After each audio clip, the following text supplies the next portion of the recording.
तो कोरोना पर मौजूदा हालात और वैक्सीन पर चर्चा करने के लिए हमारे साथ डॉक्टर राजेंद्र कुमार अग्निहोत्री जुड़ चुके हैं। अगर आपके मन में कोई सवाल हो वैक्सीन को लेकर, कोरोना को लेकर, आप हमारे दिए गए फोन नंबर पर कॉल करके पूछ सकते हैं। और फोन नंबर लगातार हम आपके टेलीविजन स्क्रीन पर फ्लैश कर रहे हैं। आपकी समस्या का समाधान केवल एक फोन कॉल की दूरी पर है, तो आप फोन करिए और नंबर घुमाइए। और हमारे साथ डॉक्टर राजेंद्र अग्निहोत्री बस थोड़ी देर में जुड़ने वाले हैं। डॉक्टर राजेंद्र कुमार अग्निहोत्री, बहुत स्वागत है आपका इंडिया न्यूज पंजाब हिमाचल पर।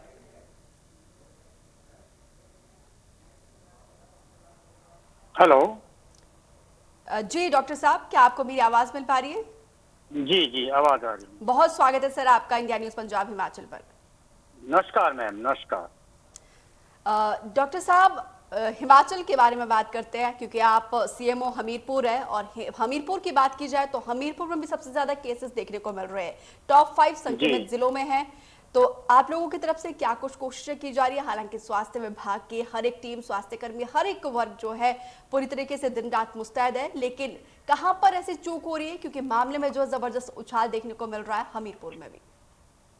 जी जी मैम, जैसे 17 फरवरी से यहाँ पे केसेस आना शुरू हुए इस साल, जो सेकंड वेव था। और अभी तक जो है हमारे पास 9,965 केसेस आ चुके हैं, जिसमें से 3,000 के करीब जो है वो लोग एक्टिव केस हैं। और वो उसमें से 95% के करीब जो होम आइसोलेशन पे ही है, और 5% के करीब लगभग 130-140 के केस जो है हमारे डीसीएससी या डीसीएच में एडमिट हैं। और लगभग 68 के करीब जो है अभी तक डेथ हो चुके हैं इस जिले में सेकंड वेव में। हेलो जी हाँ, अच्छा, आपने कहा इन्फेक्शन का क्यों इतना फैल रहा है? क्योंकि जैसे पूरे देश में देखा गया है कि इस बार का जो स्ट्रेन है उसमें इन्फेक्टिविटी बहुत ज्यादा रही है, और वही यहाँ पे भी हुआ है। दूसरी बात, जो लोगों ने पहली वेव में साथ दिया, चाहे वो कोविड अप्रोप्रिएट बिहेवियर था, सोशल डिस्टेंसिंग थी, या लोगों का इकट्ठा ना होना, गैदरिंग को अवॉइड करना था, लोगों में एक डर था, वो इस बार नहीं देखा गया है। और वो चीजें लोगों ने नहीं अपनाई हैं, और वो उसकी वजह से एक दूसरा बहुत बड़ा कारण रहा है कि ये केसेस यहाँ ज्यादा फैले हैं। पिछले साल फर्स्ट वेव में लगभग यहाँ पे 3,000 के करीब केसेस हुए थे, और इस बार उससे डबल केसेस जो हैं वो लगभग 2 महीनों में ही हो चुके हैं।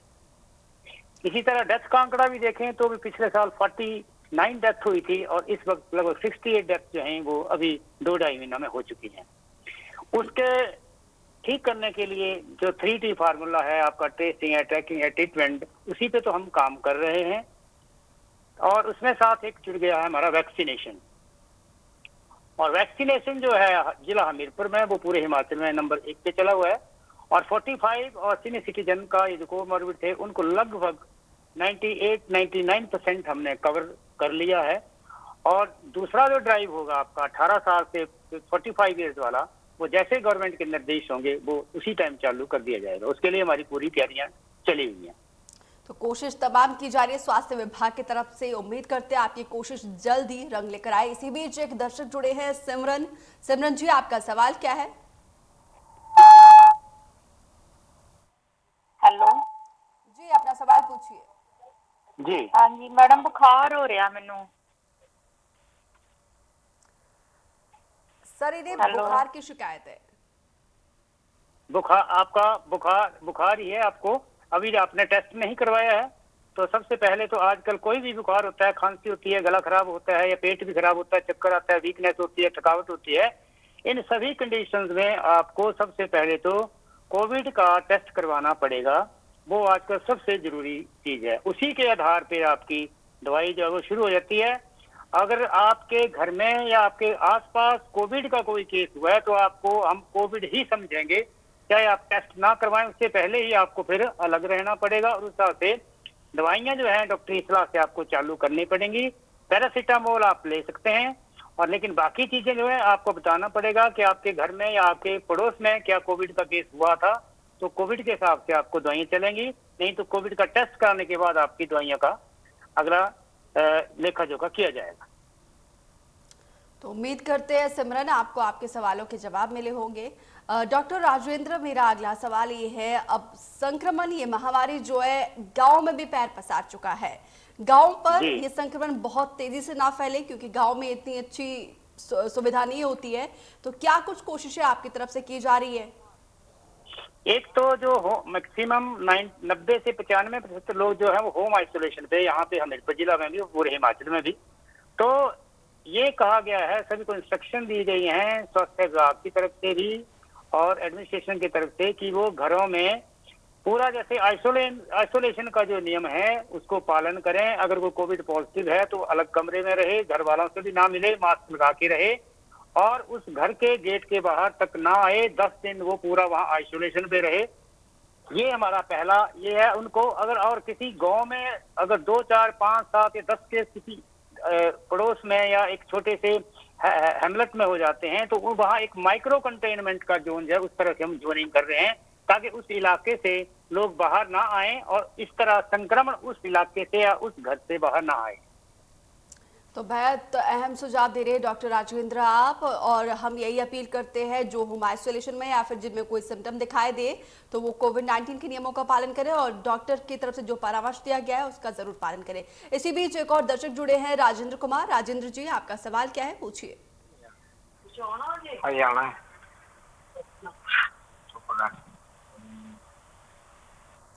राजेश जी, आप अपना सवाल पूछिए। हाँ जी, हाँ जी, हाँ जी। राजेश जी, पहले आप अपनी टीवी का वॉल्यूम कम करिए, फिर सवाल पूछिए। हाँ जी मैडम, मैंने ये पूछना था, मेरी मिसेज को ना एक तो खांसी आती है और उसका सांस भी फूलती है और जब थोड़ी सी सीढ़ियाँ चढ़ ले तो उसकी सांस फूलती है। ये आजकल ही हुआ कि पहले की बीमारी है कि कुछ दिनों से हुआ, 5-7 दिनों से ही है? और दूसरी बात कि क्या आपका टेस्ट हुआ है? नहीं नहीं, अब वो करवाया नहीं है। एक तो डॉक्टर साहब, एक तो खांसी रहती है, तो सुबह जब ब्रश करती है ना तो खांसी रहती है। तो नंबर 2, जब पौड़ियां से बल्कि ऊपर नीचे जाए तो थोड़ी उसको सांस फूलती है उसकी। उम्र कितनी है उनकी? उनकी है उम्र कोई 53 होगी। कभी छाती में दर्द या भारीपन भी होता है? ये एक पुरानी प्रॉब्लम लग रही है मेरे को, ऐसे लग रहा है जैसे काफी दिनों से होगा ऐसा। कोई प्रॉब्लम नहीं, कोई बुखार नहीं, कोई कुछ नहीं, सिर्फ एक ही है, एक को खांसी और दूसरा जो उसकी सांस फूलती है। कितना दिनों से सब ये? जी जी जी, जी सर। कब से यही प्रॉब्लम, कब से है, कितना टाइम हो गया? ये सर हो गया कोई, खांसी की तो इसकी प्रॉब्लम हो गई है कोई महीना 1.5 महीना। सुबह के टाइम खांसी ज्यादा आती है जब ब्रश वगैरह करती है तो। जी जी, इनके लिए एक तो इनका बलगम की जांच होगी। बलगम की जांच करना जरूरी है। जब खांसी 2 हफ्ते से लंबी हो जाती है तो उसमें बलगम की जांच जब वो करानी पड़ती है हमें। कारण प्रोग्राम है हमारा जिसमें फ्री सरकारी अस्पताल में बलगम की जांच होती है। हो सकता है उसको इनका टेस्ट का एक्सरे करना पड़े और उसमें ये देखना पड़ना कि कहीं कोई लंग्स में कोई पुराना इन्फेक्शन तो नहीं है। कई बार एक पुराना इन्फेक्शन होता है, ट्यूबरकुलोसिस लाइक या इस तरह की कोई और बीमारियां होती है, निमोनिया होते हैं, उनको देखना पड़ता है कि कहीं वो तो नहीं है। और अगर चलने से सांस लगता है तो चलने से जो सांस होता है ज्यादातर वो हार्ट के ओर इशारा करता है। तो बीपी देखना पड़ना है इनका और इनके लिपिड प्रोफाइल जिसमें कोलेस्ट्रॉल जिसको हम बोलते हैं वो कोलेस्ट्रॉल की मात्रा भी देखनी पड़नी है। ये 2 चीजें इनकी करवानी पड़नी है और ये सब कुछ अस्पताल में ही होगा। तो उम्मीद करते हैं राजेश जी आपको आपके सवालों का जवाब मिला हो। डॉक्टर राजेंद्र, मेरा अगला सवाल ये है, क्योंकि हमीरपुर में काफ़ी ज़्यादा केसेस आ रहे हैं, क्या सरकार की तरफ से तमाम वैक्सीन दवाइयाँ उपलब्ध करवाई जा रही है, पर्याप्त मात्रा में उपलब्ध है हमीरपुर में? जी, जैसे मैंने पहले भी कहा कि वैक्सीनेशन में हमीरपुर जिला जो है वो इस वक्त टॉप पे चला है पूरे हिमाचल में। शुभकामनाएं सर आपको। दूसरी बात रही सरकारी सप्लाईज वगैरह की, तो यहाँ पर पिछले हफ्ते जो थे माननीय मुख्यमंत्री जी का दौरा हुआ और पिछले कल ही माननीय हमारे जो स्वास्थ्य मंत्री हैं उन्होंने दौरा किया और हमारे साथ जो थी वो मीटिंग की कल शाम को, सारा जायजा लिया। दवाइयाँ की सप्लाई की कोई कमी नहीं है, पीपी किट्स भी है, लेकिन कुछ हद पर कई जगह हम बैकअप के लिए और बना रहे हैं। ऑक्सीजन में जिसमें ऑक्सीजन के रेगुलेटर्स हैं ऑक्सीजन के रिलेटेड कुछ इशू हैं। अभी तो हमारे पास पर्याप्त मात्रा में है, लेकिन हम इसको डेवलप करने चाह रहे हैं। तो हमने ये मांग रखी है कि आने वाले समय में कोई कमी न पड़े, उसके लिए हमने अपनी डिमांड उनको दी है। और कुछ एम्बुलेंस सर्विसेज के लिए, मोबिलिटी के लिए भी हमने कुछ मांगा है। इस वक्त 108 के माध्यम से हम सेवा ले रहे हैं। और कुछ HRTC का जो विभाग है उन्होंने भी हमें वैन दी हुई हैं, और 1-2 वैन हमें कुछ प्राइवेट NGOs हैं, उन्होंने भी हमें दान के रूप में अपनी सेवाएं वो दे रहे हैं एम्बुलेंसेज की।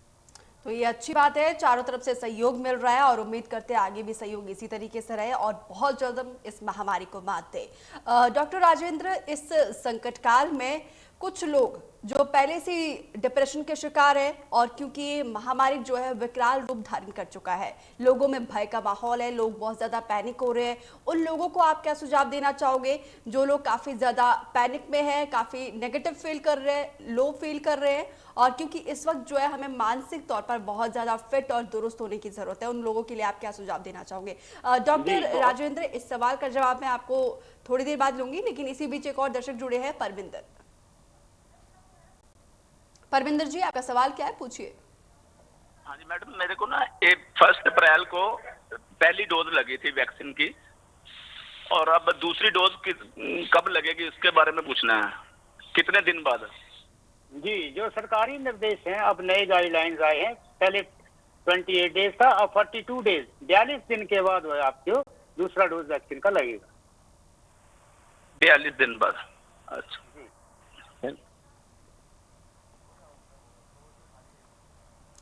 डॉक्टर राजेंद्र, अब मेरा सवाल था उन लोगों के लिए आप क्या सुझाव देना चाहोगे? जी। जो काफी जैसे हाँ, आपने देखा है कि अब 1 साल से ऊपर हो गया है सभी को इस जो महामारी, इसको देखते हुए, चाहे वो स्टाफ है चाहे लोग हैं, सभी लोग स्ट्रेस में हैं।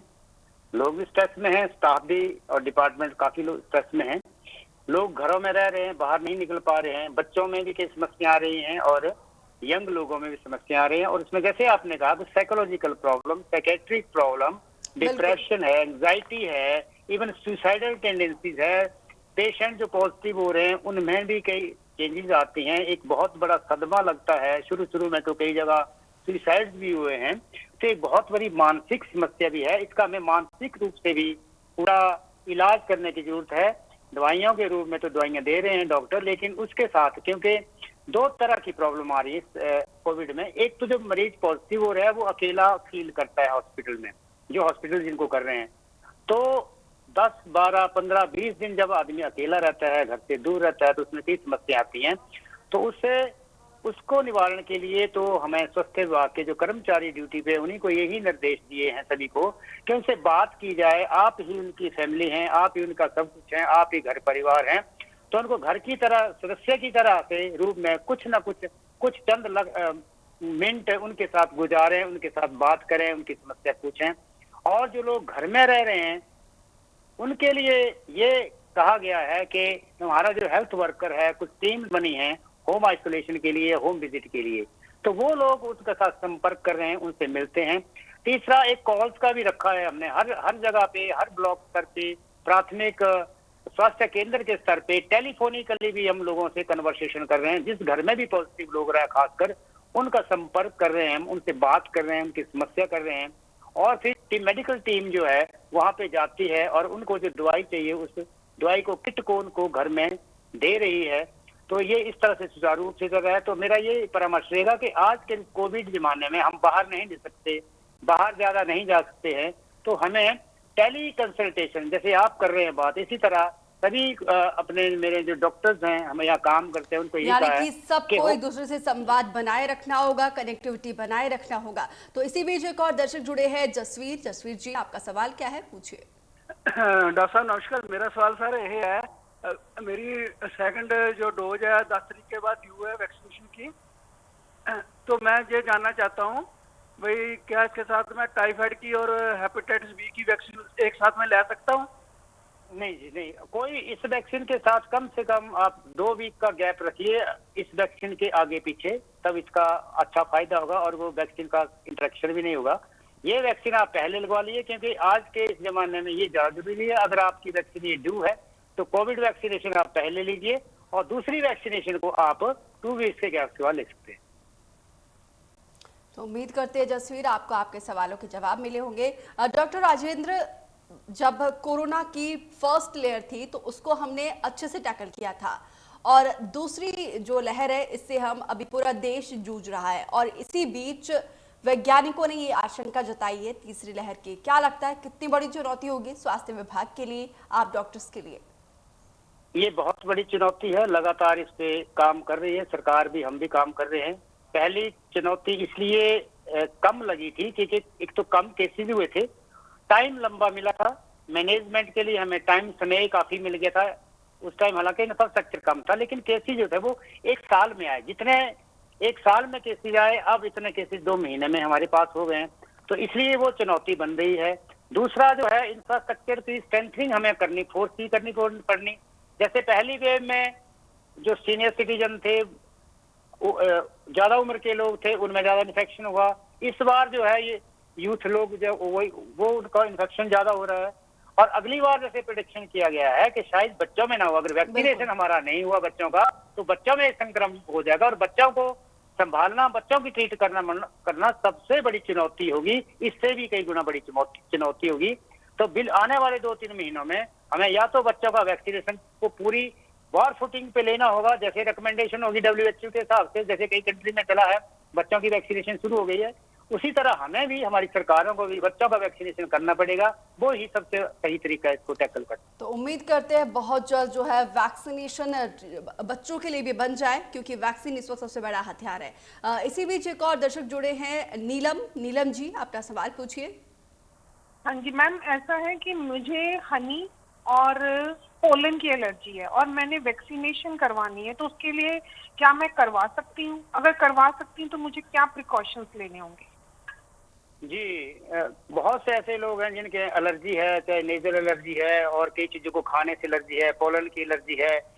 एलर्जी के लिए एक बड़ा सिंपल सा एक ही है, सभी के लिए यही गाइडलाइन है कि अगर आपको वैक्सीन से एलर्जी है या इंजेक्शन से एलर्जी है, किसी भी इंजेक्शन से, तब हमें बहुत प्रिकॉशंस लिस्ट के साथ वैक्सीनेशन कराना पड़ता है। अगर आपको सिंपल एलर्जी है धुएं से, खाने से, पोलन से, तो उसके लिए कोई डरने की जरूरत नहीं है, उसमें आपकी वैक्सीनेशन हो जाएगा। लेकिन कई लोगों को उसमें थोड़ी सी, जैसे वो एलर्जी की गोली होती है सिट्रीजिन नाम से या लेवोसिट्रीजिन की नाम से, वो डॉक्टर की सलाह के साथ वो सिंपल गोली होती है एलर्जी, उसको आप खा सकते हैं, उसके साथ ये वैक्सीनेशन हो जाएगा। इसमें आपको कोई प्रॉब्लम इस तरह की नहीं आएगी। तो उम्मीद करते हैं नीलम आपको आपके सवालों का जवाब मिला हो। डॉक्टर राजेंद्र, ये सवाल मेरा उन पेशेंट्स के बिहाफ पे है जो कोरोना को मात देकर आ चुके हैं, क्योंकि पोस्ट कोविड भी ऐसे कॉन्सिक्वेंसेस आ रहे हैं जो डराने वाले हैं, और मल्टीपल ऑर्गन में जो है इसका प्रभाव देखने को मिल रहा है, इसका साइड इफेक्ट देखने को मिल रहा है, और साथ ही साथ कमजोरी, ऐसे ना जाने कितनी शिकायत है। लेकिन इसी बीच जो ब्लैक फंगस की शिकायत है वो बहुत तेजी से आ रही है, और इसकी ये आखिर हो क्यों रहा है? जो इसकी शिकायतें आ रही है पोस्ट कोविड, क्यों आ रही है, किस वजह से आ रही है? क्या सुझाव आप उनको देना चाहोगे जो कोरोना महामारी को मात देकर आ चुके हैं और उनको इस तरीके की कोई शिकायत ना आए?